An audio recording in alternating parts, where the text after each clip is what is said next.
공항이 발칵 뒤집혔습니다. 왜 아무도 소리 지르지 않죠? 이 상황에서 세계 30개국 공항을 다니며 사고 보고서만 써온 10년차 국제항공안전조사관. 그녀에게 한국은 그저 하룻밤 머물다 떠나는 경유지였습니다.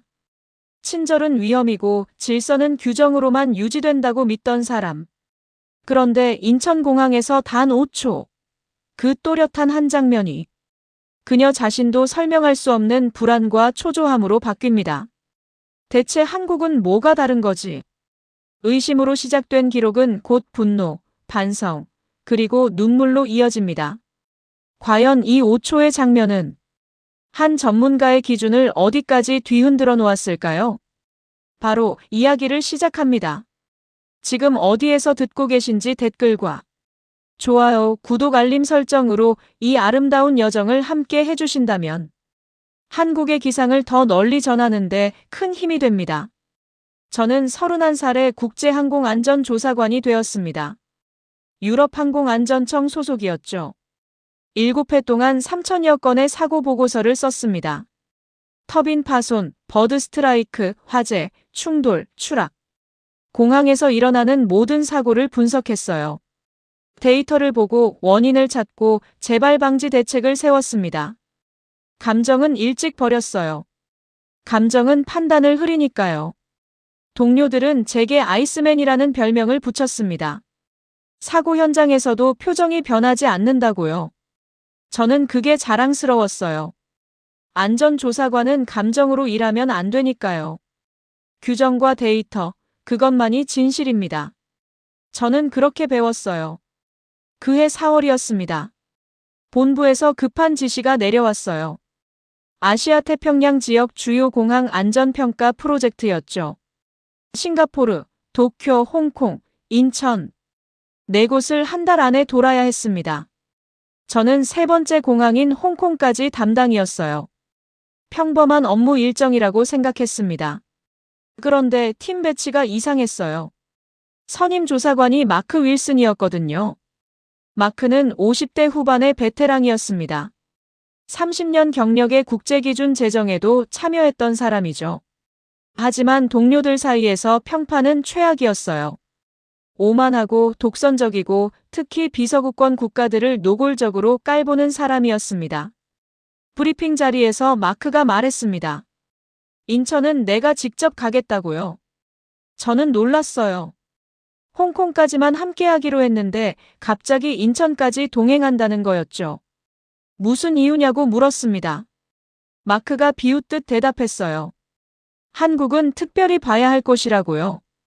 특별히요? 제가 되물었습니다. 마크는 자료를 한 장 꺼냈어요. 인천공항의 사고율 통계였죠. 지난 10년간 중대사고 제로, 경미사고도 평균 이하였습니다. 완벽한 수치였어요. 그런데 마크는 고개를 저었습니다. 바로 그게 문제라고 했죠. 이해가 안 갔습니다. 사고가 없는 게 문제라니요. 마크가 천천히 설명했어요. 한국은 과잉 친절로 유명한 나라라고요. 손님 대접이 몸에 밴 문화죠. 공항 직원들이 너무 친절하고 너무 유연하고 너무 사람을 믿는다고 했습니다. 그게 위험하다는 거였어요. 규정은 차갑게 지켜져야 한다고 마크가 말했습니다. 직원의 친절이 아니라 시스템의 냉정함이 안전을 만든다고요. 한국 공항은 그 균형이 무너진 곳이라는 주장이었죠. 감정이 개입되면 규정이 느슨해지고 규정이 느슨해지면 언젠가 사고가 터진다고요. 저는 고개를 끄덕였습니다. 일리가 있었거든요. 저도 비슷한 사례를 본 적이 있었어요. 친절한 직원이 승객의 부탁을 들어주다가 보안 검색을 건너뛴 사건이 있었습니다. 결국 그 승객이 위험 물품을 기내로 반입했고 비상 착륙까지 갔죠. 사람을 믿는 건 위험합니다. 그날 저녁 마크가 술을 권했어요. 같이 한잔하자고 했죠. 평소에는 절대 그러지 않는 사람이었는데 이상했습니다. 우리는 공항 근처 바에 앉았어요. 마크가 맥주를 한 모금 마시고 말했습니다. 내가 왜 인천을 직접 가려는지 알겠냐고요. 모르겠다고 대답했어요. 마크가 웃었습니다. 싱가포르는 규정이 완벽한 나라고, 도쿄는 정밀함이 완벽한 나라고, 홍콩은 효율이 완벽한 나라라고 했죠. 그런데 한국은 다르다고요. 한국은 사람이 완벽한 척하는 나라라는 겁니다. 사람이 완벽할 순 없어요. 마크가 단호하게 말했습니다. 사람은 실수하고 감정에 흔들리고 피곤하면 판단력이 떨어지죠. 그래서 규정이 필요한 거라고요. 그런데 한국은 사람을 믿는다는 미명하에 규정을 무시한다고 했습니다.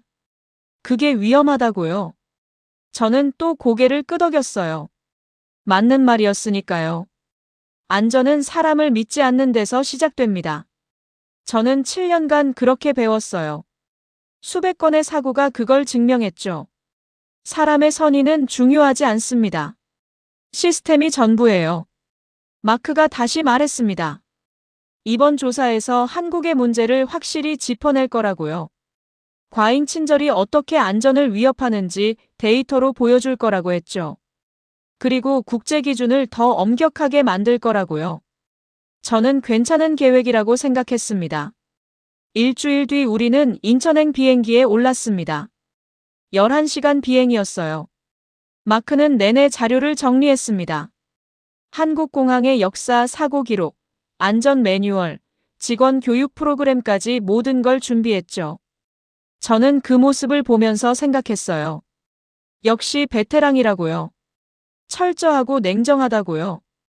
비행기가 인천공항에 착륙했습니다. 오후 4시였어요. 창밖으로 활주로가 보였죠. 깨끗하고 넓고 정확하게 그어진 선들이 보였습니다. 저는 노트북을 열었어요. 체크리스트를 다시 확인했죠. 안전 규정 준수율, 직원 매뉴얼 숙지도, 비상 대응 시스템, 승객 동선 관리. 모든 항목을 꼼꼼히 봐야 했습니다. 마크가 제 어깨를 톡 쳤어요. 준비됐냐고 물었죠. 저는 고개를 끄덕였습니다. 마크가 웃으며 말했습니다. 이번에도 같을 거라고요. 완벽해 보이지만 결국 사람을 너무 믿는 나라라고요. 그게 언젠가 문제가 될 거라고 했습니다. 저는 확신했어요. 한국도 결국 다른 나라들처럼 문제가 있을 거라고 생각했습니다. 어딘가에 반드시 허점이 있을 거였어요. 찾아내기만 하면 됐습니다. 우리는 입국장으로 걸어갔습니다. 저는 이미 냉정한 관찰자 모드로 들어가 있었어요. 감정도 편견도 없었죠. 단지 데이터를 모으고 분석하고 결론을 내릴 뿐이었습니다. 그게 제 일이었으니까요.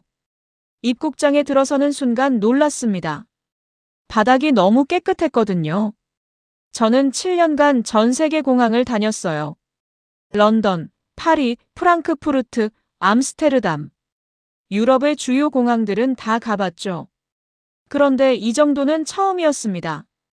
바닥에 먼지가 없었어요. 얼룩도 없었고요.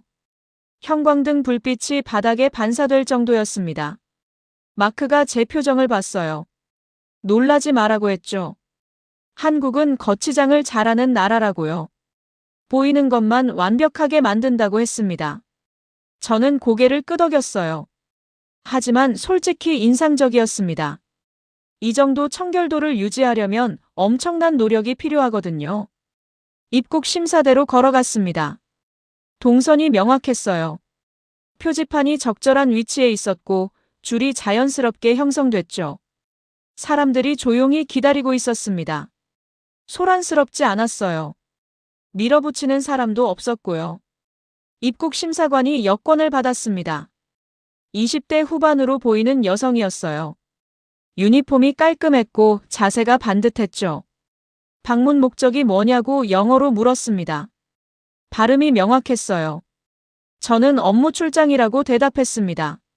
30초도 안 걸렸습니다. 짐을 찾으러 갔어요. 수화물 컨베이어 벨트가 이미 돌고 있었습니다. 비행기 도착 10분 만이었죠.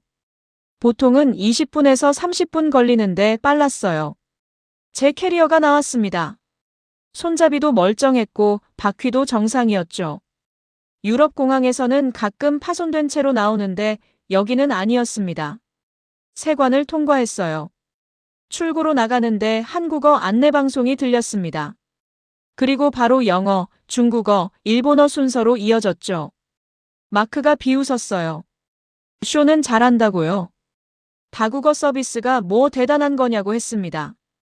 저는 아무 말 하지 않았어요. 출구 밖에 기사가 기다리고 있었습니다. 60대쯤 되어 보이는 남성이었어요. 그가 우리를 보고 고개를 숙였습니다.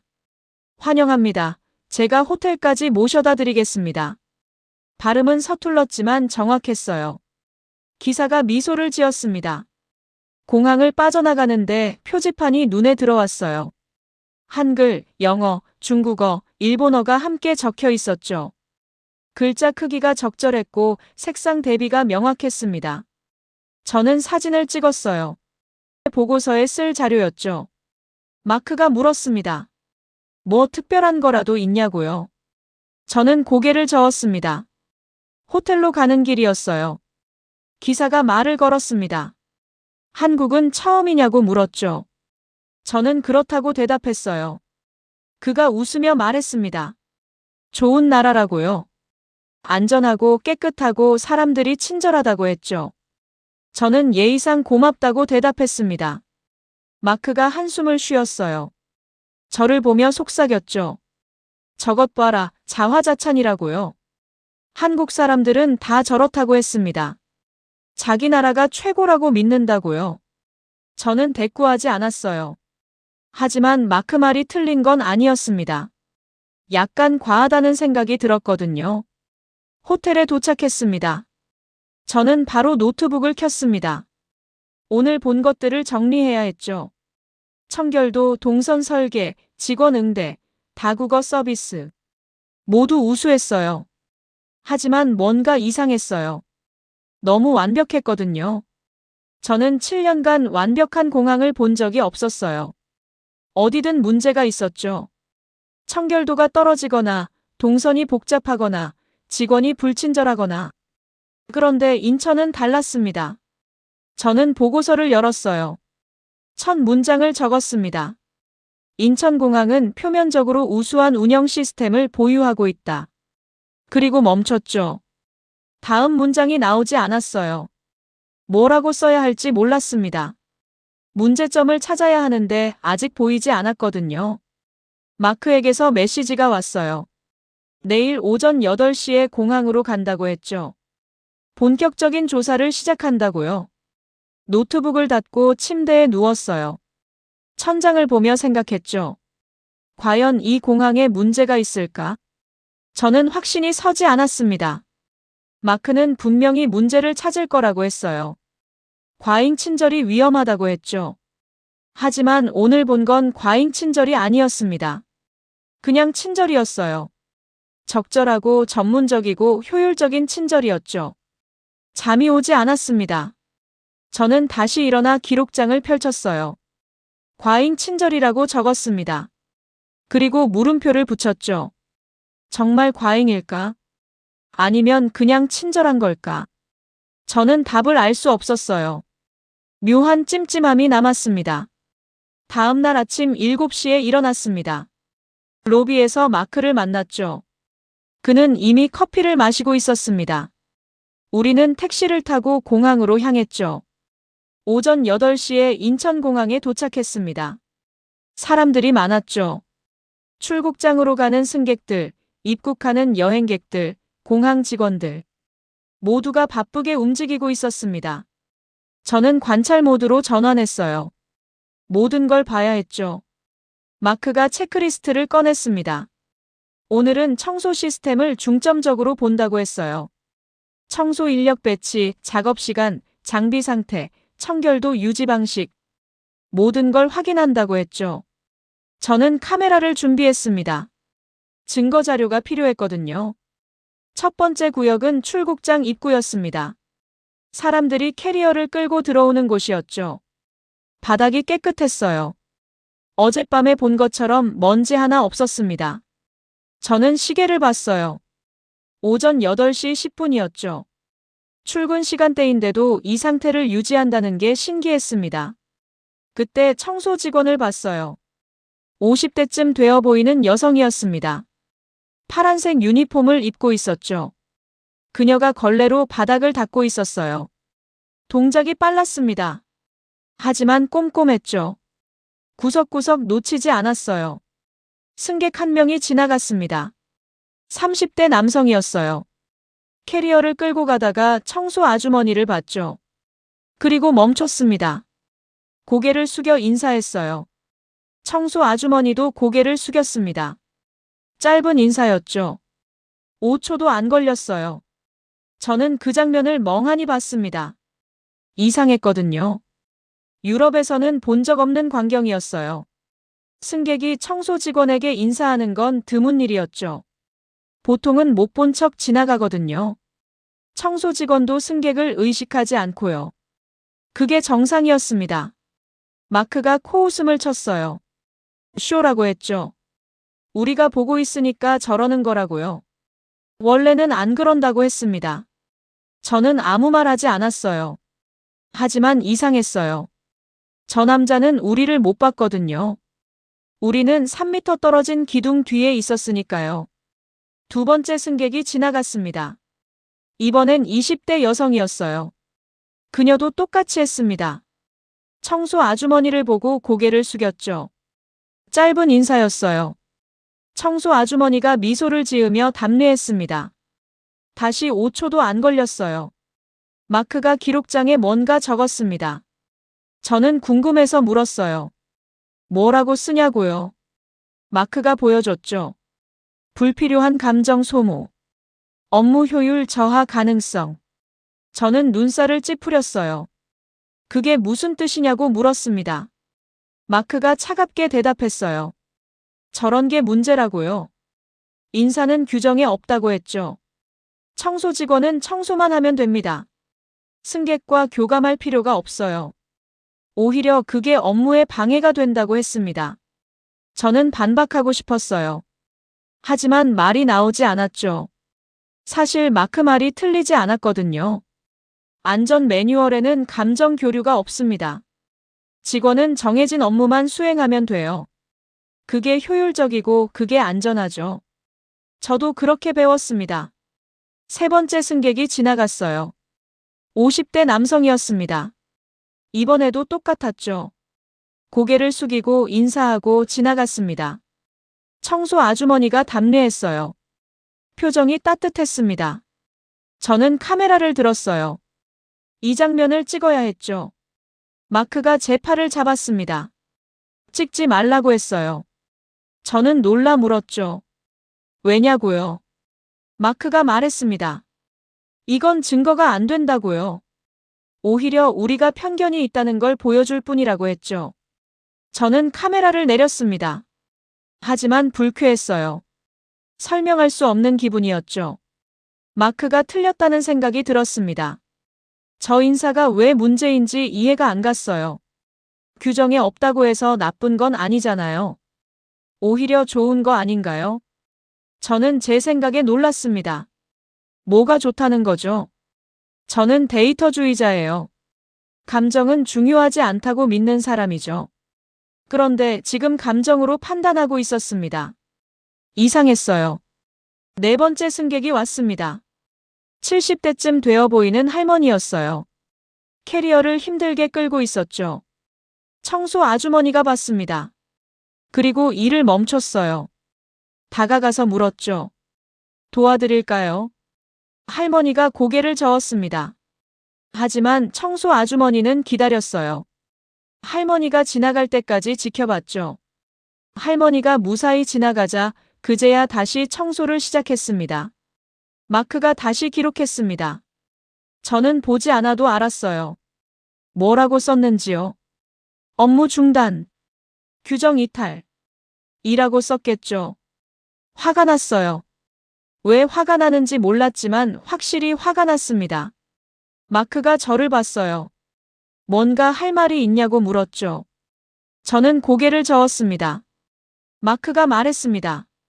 저런 감정이 사고를 만든다고요. 청소 직원은 청소만 해야 한다고요. 승객을 돕는 건 다른 직원의 일이라고 했습니다. 저는 대답하지 않았어요. 할 말이 없었거든요. 규정상으로는 마크가 맞았습니다. 청소 직원의 업무는 청소예요. 승객 응대가 아니죠. 역할 분담이 명확해야 효율적입니다. 저도 알아요. 하지만 뭔가 잘못됐다는 생각이 들었습니다. 뭔지 모르겠지만 분명히 잘못됐어요. 할머니를 걱정한 거죠. 그게 왜 문제인가요? 자존심이 긁혔습니다. 제가 7년간 배운 게 뭔가 싶었어요. 규정과 데이터만 보라고 배웠죠. 감정을 버리라고 배웠어요. 하지만 지금 저는 흔들리고 있었습니다. 마크의 냉정함이 옳지 않다는 생각이 들었어요. 우리는 다음 구역으로 이동했습니다. 청소 아주머니가 여전히 바닥을 닦고 있었습니다. 성실하게, 묵묵하게 자기 일을 하고 있었죠. 그 모습이 제 가슴을 찔렀어요. 설명할 수 없는 불쾌감이 남았습니다. 오전 10시였습니다. 우리는 보안 검색대 근처로 이동했어요. 승객들이 가장 많이 모이는 구역이었죠. 줄이 길게 늘어서 있었습니다. 저는 예상했어요. 혼잡하고 시끄럽고 불만 섞인 목소리들이 들릴 거라고요. 유럽 공항에서 항상 보던 광경이었으니까요. 그런데 조용했습니다. 사람들이 묵묵히 기다리고 있었어요. 캐리어를 끌고 가방을 들고 천천히 앞으로 나아갔죠. 누구도 새치기 하지 않았습니다. 밀어붙이는 사람도 없었어요. 그냥 순서를 기다렸습니다. 마크가 메모했어요. 저는 무슨 내용인지 궁금했죠. 물었습니다. 뭐라고 쓰냐고요? 마크가 보여줬어요. 엄격한 규정 준수. 감시 카메라 효과 추정. 이라고 적혀 있었습니다. 저는 고개를 들어 천장을 봤어요. 카메라가 있었죠. 마크가 말했습니다. 저 카메라들이 질서를 만든다고요. 사람들은 감시받는다는 걸 알아요. 그래서 규정을 지키는 거라고 했죠. 본성이 아니라 통제라고요. 저는 고개를 끄덕였습니다. 일리가 있었어요. 하지만 이상했습니다. 카메라는 모든 공항에 있거든요. 런던 히드로에도, 파리 샤를드골에도, 프랑크푸르트에도 있어요. 하지만 저기처럼 조용하지 않았죠. 사람들은 여전히 불평했고 새치기했고 다퉜습니다. 카메라만으로는 설명이 안 됐어요. 한 승객이 줄에서 이탈했습니다. 20대 남성이었어요. 화장실에 가려는 것 같았죠. 그가 옆 사람에게 말했습니다. 잠깐 다녀오겠다고요. 그 사람이 고개를 끄덕였어요. 알겠다고요. 캐리어 봐드릴까요? 남성이 고맙다고 했습니다. 저는 그 장면을 봤어요. 규정에 없는 행동이었죠. 공항 매뉴얼 어디에도 타인의 짐을 봐준다는 항목은 없습니다. 오히려 보안상 위험할 수 있어요. 다른 사람 짐을 관리하는 건 권장사항이 아니었죠. 마크가 또 기록했습니다. 보안 규정 위반이라고요. 저런 식의 상호 신뢰가 위험하다고 했죠. 누군가 악용할 수 있다고요. 저는 입을 다물었습니다. 반박할 근거가 없었거든요. 마크 말이 이론적으로는 맞았어요. 보안은 신뢰가 아니라 검증으로 이루어지는 거니까요. 하지만 뭔가 석연치 않았습니다. 저 사람들이 위험해 보이지 않았거든요. 남성이 돌아왔습니다. 고맙다고 인사했어요. 옆 사람이 웃으며 대답했죠. 별 말씀을요. 남성이 다시 자기 자리로 돌아갔습니다. 줄은 여전히 조용히 흘러가고 있었어요. 아무 문제도 없었죠. 다음 구역으로 이동했습니다. 탑승 게이트 근처였어요. 승객들이 비행기를 기다리는 곳이었죠. 의자가 빼곡히 놓여 있었습니다. 사람들이 앉아 있었어요. 책을 읽거나 스마트폰을 보거나 조용히 대화를 나눴죠. 한 가족이 보였습니다. 부모와 두 아이였어요. 아이들이 뛰어다니고 싶어 하는 게 보였죠. 하지만 부모가 조용히 제지했습니다. 여기서는 안 된다고요. 아이들이 고개를 끄덕이고 자리에 앉았어요. 불평하지 않았습니다. 마크가 말했습니다. 저것도 교육이라고요. 어려서부터 규칙을 지키도록 훈련받는 거라고 했죠. 한국 사회의 통제 시스템이라고요. 저는 듣고만 있었어요. 대답하고 싶지 않았습니다. 그때 노인 한 분이 의자에서 일어났어요. 70대쯤 되어 보였습니다. 비틀거렸죠. 옆에 앉아있던 젊은 여성이 재빨리 일어났습니다. 괜찮으시냐고 물었어요. 노인이 괜찮다고 했죠. 하지만 여성은 부축했습니다. 화장실까지 같이 갔어요. 저는 그 장면을 지켜봤습니다. 규정에 없는 행동이었어요. 의무도 아니었죠. 그 여성은 그냥 낯선 노인을 도운 겁니다. 아무도 시키지 않았는데요. 카메라도 저쪽까지는 안 보였어요. 그런데도 도왔습니다. 마크가 한숨을 쉬었어요. 또 감정이라고 했죠. 저런 게 문제라고요. 공항에서 감정은 필요 없다고 했습니다. 각자 자기 일만 하면 돼요. 시스템이 알아서 돌아간다고요. 그게 효율적이라고 했죠. 저는 처음으로 반문했습니다. 속으로요. 정말 그럴까? 시스템만으로 충분할까? 저 여성이 노인을 돕지 않았다면 어떻게 됐을까요? 공항 직원이 왔을까요? 아니면 노인이 혼자 비틀거리며 갔을까요? 의문이 커졌어요. 마크는 모든 걸 규정으로 설명했습니다. 카메라, 교육, 통제, 감시. 전부 시스템이라고 했죠. 하지만 제가 본 건 달랐어요. 사람들이 스스로 움직였습니다. 누가 시키지 않아도 규정에 없어도 그냥 했어요. 점심시간이 됐습니다. 우리는 공항 식당가로 갔어요. 사람들이 많았죠. 줄이 길게 늘어서 있었습니다. 음식을 사는 줄, 자리를 기다리는 줄, 계산하는 줄. 여러 줄이 있었어요. 하지만 섞이지 않았습니다. 마크가 말했습니다. 바닥 표시 때문이라고요. 줄을 서는 위치가 바닥에 그려져 있다고 했죠. 그걸 보고 사람들이 서는 거라고요. 저는 바닥을 봤어요. 표시가 있었습니다. 하지만 희미했어요. 오래돼서 거의 지워진 상태였죠. 그런데도 사람들은 정확히 서 있었습니다. 바닥 표시가 아니라 앞 사람의 위치를 보고 섰어요. 자연스럽게 간격을 유지했죠. 누구도 밀어붙이지 않았습니다. 규정이 아니라 습관이었어요. 저는 깨달았습니다. 마크가 보는 건 규정이에요. 카메라, 표시, 교육, 통제. 전부 외부에서 주어진 것들이죠. 하지만 제가 본 건 달랐습니다. 사람들 안에 있는 거였어요. 스스로 지키는 질서였죠. 규정이 없어도 지켜지는 건 왜일까요? 저는 답을 몰랐습니다. 하지만 분명한 건 있었어요. 여기엔 뭔가 다른 게 있다는 거였죠. 마크가 설명하는 것과는 다른 무언가가요. 오후 2시였습니다. 우리는 호텔로 돌아왔어요. 마크가 오늘 본 걸 정리하자고 했죠. 저는 노트북을 열었습니다. 하지만 타이핑이 안 됐어요. 뭐라고 써야 할지 몰랐거든요. 마크는 이미 다 정리한 것 같았어요. 만족스러운 표정이었죠. 그가 말했습니다. 역시 예상대로라고요. 한국은 통제로 질서를 만드는 나라라고요. 겉으로는 자율적으로 보이지만 실제로는 감시와 규정 때문이라고 했습니다. 저는 대답하지 않았어요. 동의할 수 없었거든요. 하지만 반박할 근거도 없었습니다. 그냥 느낌이었어요. 마크가 틀렸다는 느낌이요. 하지만 느낌만으로는 부족했죠. 그날 밤 잠이 오지 않았습니다. 저는 창밖을 봤어요. 서울의 야경이 보였죠. 불빛들이 반짝이고 있었습니다. 저는 생각했어요. 규정이 없어도 지켜지는 건 왜일까? 대답을 찾고 싶었습니다. 사흘째. 오전 9시에 공항으로 갔어요. 마크가 오늘은 승객 동선을 집중적으로 본다고 했죠. 특히 노약자나 장애인 승객들의 이동 경로를 확인한다고 했습니다. 안전 사각지대를 찾는 게 목적이었어요. 승객들이 쏟아져 나오고 있었어요. 캐리어를 끌고 아이를 안고 피곤한 얼굴로 걸어왔습니다.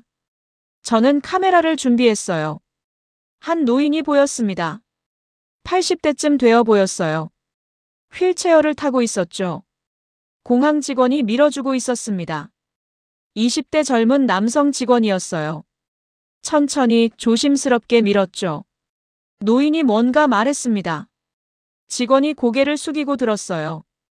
그때 옆에서 시민 한 명이 다가왔습니다. 40대 남성이었어요. 캐리어를 끌고 있었죠.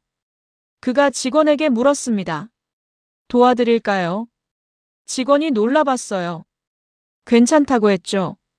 하지만 남성은 웃으며 말했습니다. 저도 같은 방향이에요. 직원이 잠시 망설였습니다. 그리고 고개를 끄덕였어요. 감사하다고요. 남성이 노인의 가방을 들어줬습니다. 무거워 보이는 가방이었죠. 셋이 함께 출구로 향했어요. 자연스러웠습니다. 저는 그 장면을 찍었어요. 중요한 장면이라고 생각했거든요. 공항 직원과 시민이 협력하는 모습이었죠. 매뉴얼에 없는 행동이지만 의미가 있었습니다. 마크에게 보여주고 싶었어요. 마크가 제 어깨를 두드렸습니다. 다음 구역으로 가자고 했어요. 저는 방금 본 거 봤냐고 물었죠. 마크가 고개를 끄덕였습니다. 봤다고요. 하지만 표정이 시큰둥했어요. 특별할 게 없다는 얼굴이었죠. 에스컬레이터 근처로 이동했습니다. 사람들이 위아래로 움직이고 있었어요. 한 임산부가 보였습니다. 배가 많이 불러 있었죠. 큰 가방을 들고 있었어요. 힘들어 보였습니다. 젊은 여성이 다가갔어요. 20대 후반쯤 되어 보였죠. 가방 들어드릴까요? 임산부가 놀라봤습니다. 괜찮다고 했어요. 하지만 여성은 이미 가방을 들고 있었죠. 무겁네요. 제가 들고 갈게요. 임산부가 고맙다고 했습니다. 둘이 함께 에스컬레이터에 올랐어요. 여성이 가방을 들고 옆에 섰죠. 임산부가 안전하게 올라갈 수 있도록 지켜봤습니다. 위층에 도착하자 가방을 돌려줬어요. 조심히 가세요. 짧은 인사였죠. 저는 또 찍었습니다. 이번에도 자연스러운 장면이었어요. 누가 시킨 것도 아니었죠. 공항 안내방송도 없었고 직원이 요청한 것도 아니었습니다. 그냥 시민이 시민을 도운 거였어요. 세 번째 장면을 봤습니다. 장애인 승객이었어요. 목발을 짚고 있었죠. 캐리어를 끌기 힘들어 보였습니다. 중년 남성이 다가갔어요. 도와드릴까요? 장애인이 고개를 끄덕였습니다. 남성이 캐리어를 들어줬어요. 출구까지 함께 걸어갔습니다. 남성이 물었어요. 택시 타실 거예요? 장애인이 그렇다고 했죠. 남성이 택시 정류장까지 함께 갔습니다. 캐리어를 택시에 실어주고 돌아왔어요. 5분 정도 걸렸죠. 저는 세 장면 모두 찍었습니다. 증거가 필요했거든요. 이게 우연이 아니라는 걸 보여주고 싶었어요. 한국 공항에는 뭔가 특별한 게 있다는 걸요. 사람들이 서로를 돕는 문화가 있다는 거였죠. 오후에 호텔로 돌아왔습니다. 마크가 보고서를 작성하자고 했어요. 저는 오늘 찍은 사진들을 보여줬죠. 세 장면 모두요. 마크가 보더니 고개를 끄덕였습니다. 좋은 자료라고 했어요. 저는 기뻤습니다. 마크도 인정하는구나 싶었거든요. 한국 공항의 특별함을요. 저는 마크가 보고서에 어떻게 쓸지 궁금했어요. 아마 긍정적으로 평가하겠죠. 사람들의 자발적 협력이라고요. 1시간 뒤 마크가 초안을 보여줬습니다. 저는 읽기 시작했어요. 첫 페이지는 괜찮았습니다. 공항시설, 동선 설계, 직원 배치. 객관적으로 서술했죠. 그런데 두 번째 페이지에서 멈췄어요. 오늘 본 장면들이 없었습니다.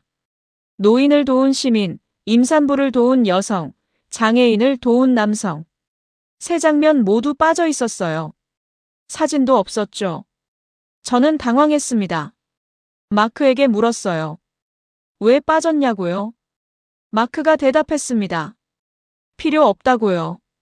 저는 되물었죠. 왜 필요 없냐고요? 중요한 장면들이었다고 한국 공항의 특징을 보여주는 거라고 말했어요. 마크가 고개를 저었습니다. 저건 공항 시스템이 아니라고 했어요. 개인들의 선의일 뿐이라고요. 우리는 시스템을 평가하는 거지 사람들의 친절을 평가하는 게 아니라고 했죠. 보고서에 넣을 이유가 없다고요. 저는 이해할 수 없었습니다. 사람들의 행동이 시스템 아닌가요? 공항 안전은 직원만 만드는 게 아니잖아요. 승객들도 만드는 거죠. 서로 돕고 배려하고 조심하는 게 안전을 만드는 거라고 말했습니다. 마크가 차갑게 대답했어요. 그건 감상이라고요. 데이터가 아니라고 했죠. 우리는 감상으로 보고서를 쓰지 않는다고요. 팩트와 규정으로만 쓴다고 했습니다. 저는 할 말을 잃었어요. 하지만 분노가 치밀었습니다. 이건 감상이 아니었거든요. 제가 직접 본 거였어요. 3번이나 봤죠. 우연이 아니었습니다. 한국 공항에는 분명 뭔가 있었어요. 사람들 사이에 흐르는 뭔가가요. 저는 목소리를 높였습니다. 이걸 왜 지워요? 마크가 놀라 저를 봤어요. 저도 놀랐죠. 제가 마크에게 소리를 지른 건 처음이었거든요. 7년간 한 번도 없었어요. 하지만 참을 수 없었습니다. 이건 중요한 자료예요. 제가 말했습니다. 한국 공항이 안전한 이유를 보여주는 거라고요. 시스템만으로는 설명이 안 된다고요. 사람들이 서로를 도우니까 더 안전한 거라고 했죠. 그게 한국의 힘이라고요. 마크가 일어났습니다. 침착하라고 했어요. 흥분하면 안 된다고요. 저는 흥분한 게 아니었습니다. 화가 난 거였어요. 마크가 사람들을 무시하는 게 화가 났죠. 중요한 걸 지우는 게 화가 났어요. 마크가 말했습니다. 우리는 조사관이라고요. 감정으로 판단하면 안 된다고요. 규정과 데이터만 봐야 한다고 했죠. 저도 알고 있지 않냐고요. 저는 입술을 깨물었습니다. 알고 있었어요. 저도 그렇게 배웠죠. 감정을 버리라고 데이터만 보라고 배웠습니다. 하지만 지금은 달랐어요. 마크가 지우려는 건 감정이 아니었습니다. 사실이었어요. 제가 본 사실이었죠. 저는 마크를 똑바로 봤습니다. 그리고 말했어요. 이 장면들을 보고서에 넣어야 합니다. 안 그러면 거짓말이에요. 마크가 눈살을 찌푸렸죠. 하지만 저는 물러서지 않았습니다. 처음으로요. 마크는 결국 제 의견을 묵살했습니다. 보고서에서 그 장면들을 모두 삭제했어요. 저는 더 이상 말하지 않았죠. 해봤자 소용없었으니까요. 하지만 마음속으로 결심했습니다. 제 눈으로 더 확실하게 봐야겠다고요. 나흘째 되는 날이었습니다. 오전 10시에 공항으로 갔어요. 마크는 오늘 비상대응 시스템을 점검한다고 했죠. 화재, 의료사고, 보안 위협, 돌발 상황 발생 시 공항이 어떻게 대응하는지 확인한다고 했습니다. 우리는 출국장 대합실에 앉았어요. 사람들을 관찰하는 위치였죠. 마크가 매뉴얼을 펼쳤습니다. 비상대응 절차가 적혀 있었어요. 단계별로 상세하게 나와 있었죠. 저는 그걸 읽으며 생각했습니다. 과연 실제로도 이렇게 될까? 오전 11시쯤이었어요. 갑자기 비명소리가 들렸습니다. 저는 고개를 돌렸죠. 30m쯤 떨어진 곳이었어요. 노인 한 분이 쓰러져 있었습니다. 심장마비로 보였어요. 주변 사람들이 놀라 모여들었죠. 마크가 시계를 봤습니다. 지금부터 시간을 재겠다고 했어요. 공항 의료팀이 도착하는 시간을 측정한다고요. 매뉴얼에는 3분 이내라고 돼 있었죠. 저도 시계를 봤습니다. 그런데 이미 누군가 움직이고 있었어요. 40대 남성이었습니다. 노인에게 달려가더니 맥박을 확인했죠. 그리고 주변에 소리쳤어요. 제세동기 어디 있어요? 누군가 대답했습니다. 저쪽 벽에요. 젊은 여성이 뛰어갔습니다. 제세동기를 가져왔어요. 남성이 받아서 바로 사용했죠. 노인의 옷을 열고 패드를 붙이고 버튼을 눌렀습니다. 전기 충격이 가해졌어요. 노인의 몸이 움찔했죠. 다른 사람들도 도왔습니다. 한 명은 구급차를 불렀어요. 한 명은 주변 사람들을 정리했죠. 또 한 명은 노인의 가방을 챙겼습니다. 역할이 자연스럽게 나뉘었어요. 누가 지시한 것도 아닌데요. 2분 정도였습니다. 공항 의료팀이 도착했어요. 간호사 2명과 의사 1명이었죠. 하지만 이미 상황은 안정됐습니다.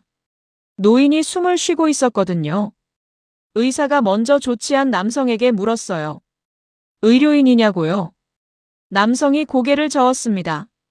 아니라고요. 군대에서 배웠다고 했죠. 응급처치 교육을요. 의사가 고개를 끄덕였습니다. 잘하셨다고요. 남성이 물러섰어요. 의료팀이 노인을 들것에 옮겼죠. 저는 멍하니 그 장면을 봤습니다. 3분도 안 걸렸어요. 아니, 공항 의료팀이 오기 전에 이미 끝났죠. 시민이 먼저 조치했습니다. 전문가가 아닌데도요. 그리고 다른 사람들이 자연스럽게 도왔어요. 마크가 메모했습니다. 저는 물었어요. 뭐라고 쓰냐고요? 마크가 보여줬죠. 매뉴얼 준수. 의료팀 도착 2분 47초. 저는 어이가 없었습니다. 그게 전부냐고 물었어요. 저 시민은요. 제세동기를 쓴 사람, 구급차를 부른 사람, 주변을 정리한 사람들은요. 왜 안 쓰냐고 물었습니다. 마크가 대답했어요. 그건 공항 시스템이 아니라고요. 개인의 행동일 뿐이라고요. 저는 화가 났습니다. 또요. 하지만 이번엔 참았어요. 대신 계속 지켜보기로 했죠. 더 많이 봐야 한다고 생각했습니다. 마크를 설득하려면 더 확실한 증거가 필요했어요. 오후 1시였습니다. 점심시간이었죠. 식당가가 붐볐어요. 사람들이 줄을 서 있었습니다. 그때 한 아이가 넘어졌어요. 5살쯤 돼 보였죠. 바닥에 주스를 쏟았습니다. 미끄러웠어요. 부모가 당황했습니다. 아이를 일으키고 주스를 치우려 했죠.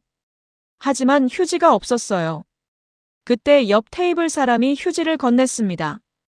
쓰세요. 다른 사람이 걸레를 가져왔어요. 제가 닦을게요. 청소 직원이 왔습니다.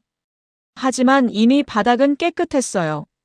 시민들이 다 치웠죠. 청소 직원이 고맙다고 인사했습니다. 시민들이 웃으며 대답했어요. 당연한 거죠. 부모가 미안하다고 연신 사과했어요. 주변 사람들이 괜찮다고 했죠.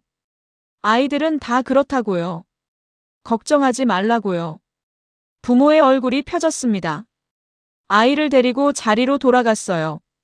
저는 시계를 봤습니다. 2분도 안 걸렸어요. 사고 발생부터 해결까지요. 청소 직원이 오기 전에 끝났죠. 시민들이 알아서 처리했습니다. 규정도 매뉴얼도 지시도 없었어요. 그냥 했습니다. 오후 3시였어요. 보안 검색대 근처였죠. 한 승객이 가방을 놓고 갔습니다. 까맣게 잊어버린 것 같았어요. 무인 가방이었죠. 보안상 위험한 상황이었습니다.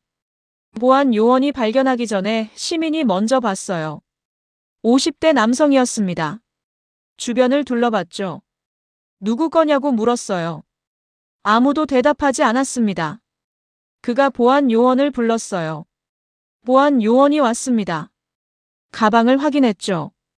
위험물 탐지기로 스캔했어요. 안전했습니다. 요원이 방송을 요청했죠. 곧 안내방송이 나왔습니다. 분실물이 있다고요. 5분 뒤 주인이 나타났습니다. 20대 여성이었어요. 깜빡했다고 사과했죠. 보안 요원이 신분증을 확인하고 돌려줬습니다. 여성이 고맙다고 인사했어요. 신고한 남성에게도요. 저는 3가지 상황을 모두 기록했습니다. 심장마비, 주스 사고, 무인 가방. 모두 돌발 상황이었어요. 하지만 모두 무사히 해결됐죠. 공항 시스템도 작동했지만 시민들이 먼저 움직였습니다. 그날 저녁 호텔에서 데이터를 정리했어요. 냉정하게 숫자만 봤습니다. 감정을 배제하고요. 인천공항 지난 10년 중대 사고 제로. 경미 사고 평균 이하. 승객 만족도 95% 이상. 직원 응대 평가 98%. 규정 위반 건수를 찾아봤습니다. 제로였어요. 보안 검색 통과율 99.9%. 비상대응 평균 시간 2분 40초. 저는 깨달았습니다. 마크가 틀렸어요. 한국은 과잉 친절로 위험한 나라가 아니었습니다. 오히려 사람들의 협력 때문에 더 안전한 나라였죠. 시스템과 사람이 함께 움직이는 거였어요. 제가 7년간 배운 게 뭔지 생각했습니다. 규정만 보라고 배웠어요. 데이터만 믿으라고 배웠죠. 하지만 놓친 게 있었습니다. 사람이었어요. 시스템을 작동시키는 건 결국 사람이었죠. 저는 노트북을 닫았습니다. 가슴이 무거웠어요. 내가 틀렸구나. 조용히 인정했죠. 7년간 틀렸습니다. 안전의 정의를 잘못 알고 있었어요. 규정만으로는 부족했죠. 사람을 믿어야 했습니다. 창밖을 봤어요. 서울의 불빛이 여전히 반짝이고 있었습니다. 저는 처음으로 생각했어요. 이 나라에서 배워야겠다고요. 제대로요. 마지막 날이었습니다. 일주일간의 조사가 끝나는 날이었죠. 오전 10시에 공항으로 갔어요. 마크와 함께요. 최종 점검을 하러 간다고 했습니다. 놓친 부분이 있는지 확인한다고요. 저는 이상한 기분이었어요. 떠나고 싶지 않았거든요. 일주일 전만 해도 빨리 끝내고 싶었는데 지금은 달랐습니다. 더 보고 싶었어요. 더 배우고 싶었죠. 하지만 시간이 없었습니다. 도착 로비를 걸었습니다. 일주일 전 처음 왔던 곳이었어요. 그때는 냉정했죠. 관찰자였습니다. 문제점을 찾으려 했어요. 하지만 지금은 달랐습니다. 감탄하고 있었죠. 이 공항이 자랑스러웠어요. 마크가 물었습니다. 마지막으로 확인할 게 있냐고요. 저는 고개를 저었어요. 없다고 대답했습니다. 이미 다 봤으니까요. 완벽했어요. 흠잡을 데가 없었죠. 마크는 만족스러운 표이였습니다. 우리는 출국장으로 향했어요. 오후 2시 비행기를 타야 했죠. 체크인을 하고 보안 검색을 받고 게이트로 갔습니다. 평범한 절차였어요. 하지만 제게는 특별했죠. 마지막이었으니까요. 게이트 근처에 앉았습니다. 탑승까지 30분 남았어요. 마크는 노트북을 꺼냈죠. 최종 보고서를 다시 확인했습니다. 저는 주변을 둘러봤어요. 사람들을 봤죠. 조용히 기다리는 승객들을요. 그때 누군가 다가왔습니다. 저는 고개를 들었어요. 청소 직원이었죠. 파란 유니폼을 입은 여성이었습니다. 첫날 봤던 그 아주머니였어요. 바닥을 닦던 승객들에게 인사받던 할머니를 도왔던 분이요. 아주머니가 저를 보고 웃었습니다. 반가운 표정이었어요. 저는 놀랐죠. 절 아시냐고 물었습니다. 아주머니가 고개를 끄덕였어요. 네, 첫날 보았다고요. 외국 조사관님이라고 들었다고요. 저는 당황했습니다. 기억하고 계신다는 게 놀라웠거든요. 일주일 전이었어요. 그것도 잠깐 스쳐 지나간 사람인데요. 아주머니가 말을 이었습니다. 오늘 떠나신다고 들었다고요. 인사드리려고 왔다고요. 제가 물었습니다. 어떻게 아셨어요? 아주머니가 웃으며 대답했어요. 공항이 좁다고요. 직원들끼리 다 안다고요. 외국에서 오신 분들은 특히 기억한다고 했죠. 조사하러 오셨다면서요? 저는 미안했습니다. 떳떳하지 못했거든요. 처음엔 문제를 찾으려 왔으니까요. 한국을 평가하러 왔었죠. 오만했습니다. 아주머니에게 뭐라고 말해야 할지 몰랐어요. 아주머니가 먼저 말했습니다. 좋은 기억 가져가시길 바란다고요. 한국이 좋은 나라라고요. 사람들이 착하다고 했죠. 저는 고개를 끄덕였어요. 알고 있다고 대답했습니다. 정말 좋은 나라라고요. 아주머니가 손을 내밀었습니다. 악수하자고요. 저는 얼떨결에 손을 잡았어요. 아주머니의 손이 따뜻했습니다. 거칠었어요. 오랜 시간 일한 손이었죠. 하지만 부드러웠습니다. 안녕히 가세요. 아주머니가 말했어요. 또 오세요. 저는 대답하려다 멈췄습니다. 목이 메었거든요. 갑자기 눈물이 났어요.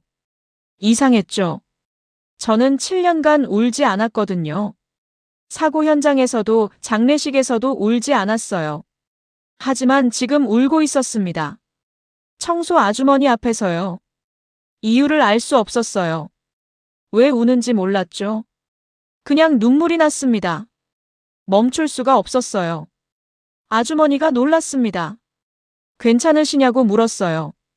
저는 고개를 끄덕였죠. 괜찮다고 했습니다. 그냥 감사하다고요. 정말 감사하다고 말했어요. 뭐가 감사한지도 몰랐지만 그렇게 말했습니다. 아주머니가 제 어깨를 토닥였어요. 수고하셨다고 했죠. 조사하느라 힘들었을 거라고요.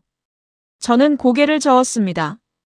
힘들지 않았다고, 오히려 배웠다고 말했어요. 많이 배웠다고요. 마크가 저를 불렀습니다. 탑승 시작한다고요. 저는 아주머니에게 인사했어요. 감사했다고, 건강하시라고 말했죠. 아주머니가 웃으며 손을 흔들었습니다. 저도 손을 흔들었어요. 게이트로 걸어가며 뒤돌아봤습니다. 아주머니가 여전히 서 있었어요. 손을 흔들고 있었죠. 저는 다시 눈물이 났습니다. 참을 수 없었어요. 비행기에 올랐습니다. 자리에 앉았어요. 마크가 물었죠. 왜 우냐고요? 저는 대답하지 않았습니다. 설명할 수 없었거든요. 왜 우는지, 뭐가 슬픈지, 뭐가 기쁜지 몰랐어요. 창밖을 봤습니다. 인천공항이 보였어요. 깨끗하고 넓고 질서정연한 공항이었죠. 일주일 전에는 그것만 봤습니다. 시설과 시스템만요. 하지만 지금은 달랐어요. 사람들이 보였습니다. 청소하는 사람, 안내하는 사람, 승객을 돕는 사람. 모두 보였어요. 그들이 이 공항을 만든다는 걸 알았죠. 규정이 아니라 사람이요. 시스템이 아니라 마음이요. 비행기가 이륙했습니다. 서울이 멀어졌어요. 저는 눈을 감았죠. 아주머니 얼굴이 떠올랐습니다. 웃는 얼굴이요. 따뜻한 손이요. 안녕히 가세요. 또 오세요. 그 말이 귓가에 맴돌았어요. 저는 깨달았습니다. 아주머니는 저를 조사관으로 본 게 아니었어요. 사람으로 봤죠. 외국에서 온 손님으로 봤습니다. 평가하러 온 사람이 아니라 환대해야 할 사람으로요. 그게 한국이었습니다. 사람을 사람으로 보는 나라요. 직급이나 역할이 아니라 그냥 사람으로요. 청소 직원도 승객도 조사관도 모두 똑같은 사람이었죠. 그래서 인사했고 도왔고 배려했던 겁니다. 마크는 그걸 이해하지 못했어요. 규정만 봤으니까요. 시스템만 믿었죠.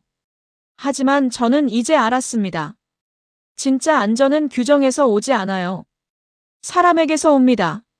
서로를 믿고 돕고 존중하는 마음에서요. 눈물이 계속 났습니다. 저는 닦지 않았어요. 그냥 두었죠.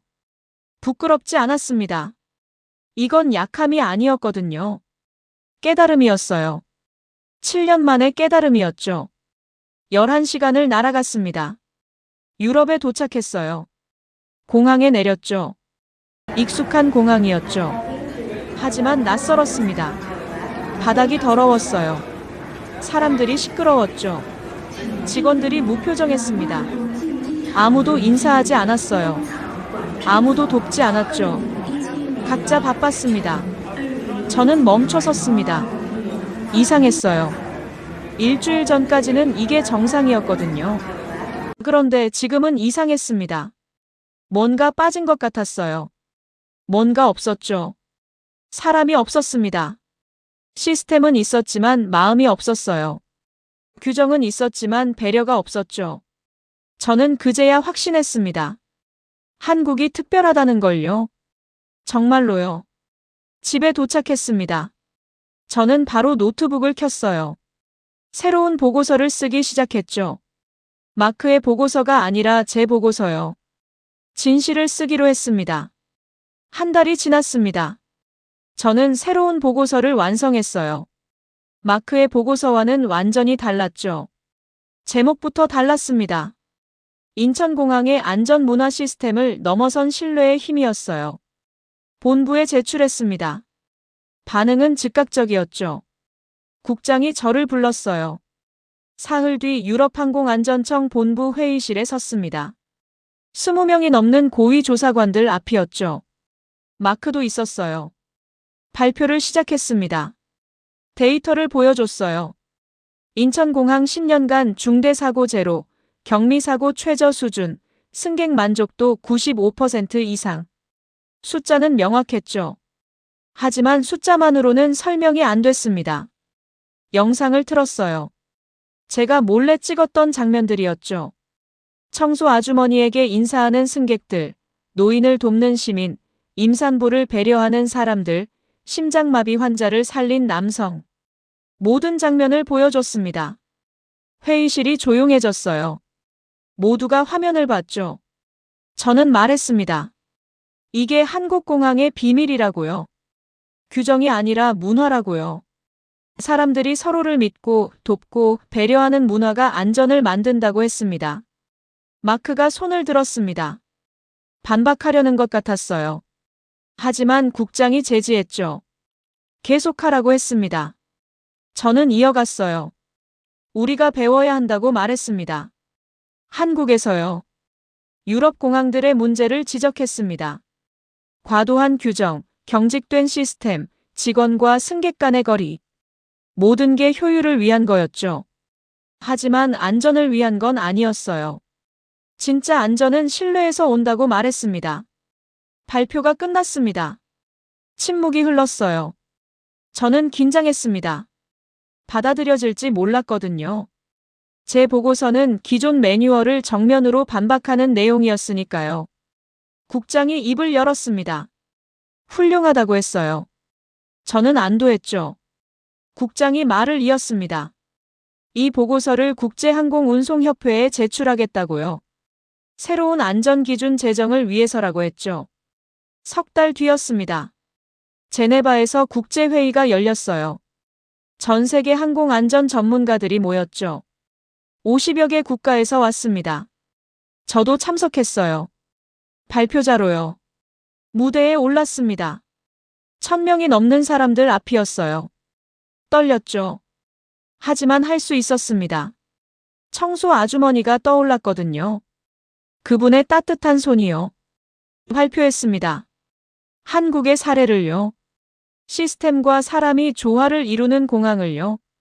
규정 준수율과 인간적 배려가 공존하는 문화를요. 사람들이 집중해서 들었습니다. 질문이 쏟아졌어요. 정말 가능하냐고, 우리도 할 수 있냐고, 어떻게 시작하냐고 물었죠. 저는 대답했습니다. 가능하다고요. 단 믿어야 한다고요. 사람을요. 회의가 끝나고 결의안이 채택됐습니다. 인간 중심 항공안전 문화 구축 가이드라인이었어요. 한국 사례가 모범으로 명시됐죠. 각국 공항이 참고해야 할 기준으로요. 저는 믿을 수 없었습니다. 일주일 전만 해도 한국을 평가하러 갔는데 이제 한국이 기준이 됐어요. 배우려 갔다가 가르치게 된 거였죠. 아니, 한국이 세계를 가르치게 된 겁니다. 폐회식이 끝나고 복도에 섰습니다. 마크가 다가왔어요. 석 달 만이었죠. 그는 제 손을 잡았습니다. 수고했다고 말했어요. 저는 놀랐습니다. 마크가 먼저 인정한 거였거든요. 마크가 말했습니다. 자기가 틀렸다고요. 한국을 잘못 봤다고 했죠. 사람을 믿어야 한다는 걸 이제 안다고요. 70년을 살아서 처음 배운다고 했습니다. 저는 고개를 저었어요. 저도 마찬가지라고 말했죠. 7년간 틀렸다고요. 규정만 보고 사람은 안 봤다고요. 한국이 가르쳐줬다고 말했습니다. 1년이 지났습니다. 저는 다시 인천공항에 갔어요. 이번엔 조사관이 아니었죠. 자문위원이었습니다. 유럽 공항들의 한국 시스템을 전파하는 역할이었어요. 공항에 도착했습니다. 낯익었죠. 1년 전 봤던 곳이었으니까요. 하지만 느낌은 달랐어요. 처음엔 관찰자였다면 이젠 학생이었습니다. 배우러 온 사람이요. 출국장을 걸었습니다. 사람들이 조용히 움직이고 있었어요. 서로 배려하고 돕고 인사했죠. 1년 전이나 똑같았습니다. 변하지 않았어요. 이게 문화라는 증거였죠. 청소 직원이 보였습니다. 파란 유니폼이요. 그 아주머니일까 싶어 다가갔어요. 아니었습니다. 다른 분이었죠. 하지만 똑같이 웃으며 인사했습니다. 환영합니다. 저도 인사했어요. 감사합니다. 회의실로 갔습니다. 인천공항 직원들과 미팅이 있었거든요. 한국의 안전문화를 유럽에 전파하는 방법을 논의하는 자리였죠. 15명이 모였어요. 저는 말했습니다. 감사하다고요. 한국이 세계를 바꾸고 있다고요. 공항만이 아니라 안전의 개념 자체를요. 규정에서 신뢰로, 통제에서 협력으로, 시스템에서 문화로 바꾸고 있다고 했죠. 인천공항 부사장이 웃었습니다. 과찬이라고 했어요. 저는 고개를 저었죠. 사실이라고요. 저 혼자만의 생각이 아니라 전 세계 전문가들의 평가라고 말했습니다. 회의가 끝나고 공항을 나섰어요. 석양이 지고 있었습니다. 하늘이 붉게 물들었죠. 저는 멈춰 서서 봤어요. 활주로에서 비행기가 이륙하고 있었습니다. 어디론가 날아가는 거였죠. 한국에서 배운 게 세계로 퍼지는 것 같았습니다. 사람을 믿는 문화가요. 서로 돕는 마음이요. 규정보다 배려가 먼저인 사회가요. 저는 확신했어요. 이게 미래라고요. 무너진 건 한국이 아니었습니다. 사람을 믿지 않던 우리의 기준이었어요. 효율만 추구하던 시스템이었죠. 감정을 배제하던 안전 개념이었습니다. 한국이 그걸 바꿨어요. 조용하지만 확실하게요. 저는 지금 강연을 다닙니다. 전 세계 공항에서요. 한국의 이야기를 전하죠. 청소 아주머니 이야기, 심장마비 환자를 살린 시민 이야기, 서로 돕는 문화 이야기를요. 사람들이 감동합니다. 그리고 묻죠. 우리도 할 수 있냐고요. 저는 대답해요. 할 수 있다고요. 단 한 가지만 바꾸면 된다고 합니다. 사람을 믿는 거라고요. 규정만이 아니라 사람을요. 시스템만이 아니라 마음을요. 그게 시작이라고 말합니다. 한국이 증명했어요. 작은 나라지만 큰 가르침을 줬죠. 안전은 통제가 아니라 신뢰에서 온다는 걸요. 질서는 감시가 아니라 배려에서 만들어진다는 걸요. 그리고 가장 강한 시스템은 사람의 마음이라는 걸요. 여러분은 언제 한국이 자랑스러우셨나요? 어떤 순간에 이 나라가 특별하다고 느끼셨나요? 댓글로 나눠주세요. 좋아요와 구독 부탁드립니다. 감사합니다.